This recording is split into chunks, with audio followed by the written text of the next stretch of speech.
আমরা কথা বলবো রাইট ফর্ম অফ ভার্বস এর খুবই গুরুত্বপূর্ণ একটি রুলস নিয়ে। As, since, as if, as দো, এগুলা খুবই কমন এবং প্রায় পরীক্ষাতে এগুলা আসে। তো এখানে হচ্ছে কি, যখন আমরা কোনো বাক্যে as, since, as if, as দো এগুলা দেখব, তখন একটা জিনিস আমাদেরকে মনে রাখতে হবে, এর আগে যে ক্লজটা থাকবে সেই ক্লজটা হবে প্রেজেন্ট ইনডিফিনিট। Present indefinite. এর পরেরটা থাকবে তাহলে কি, পাস্ট ইনডিফিনিট। Past indefinite.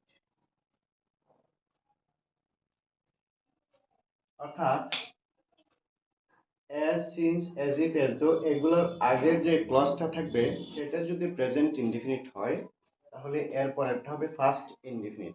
অর্থাৎ এখানে আনসার হবে সো। আনসার হবে সো। আবার যদি এই ক্লজ অর্থাৎ ফার্স্ট ক্লজটা যদি পাস্ট ইনডিফিনিট হয়, পাস্ট ইনডিফিনিট হয়, তাহলে সেকেন্ড ক্লজটা হবে past perfect.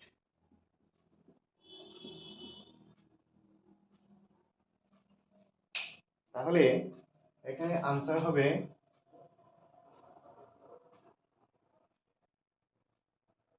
had learned, had learned। তাহলে একটা জিনিস আমরা মনে রাখবো, as if, as though, as, since এগুলার আগে যদি পাস্ট ইনডিফিনিট থাকে তাহলে পরে হবে পাস্ট পারফেক্ট, আর যদি প্রেজেন্ট ইনডিফিনিট থাকে তাহলে হবে প্রেজেন্ট ইনডিফিনিট। বুঝতে পারছেন? Thank you.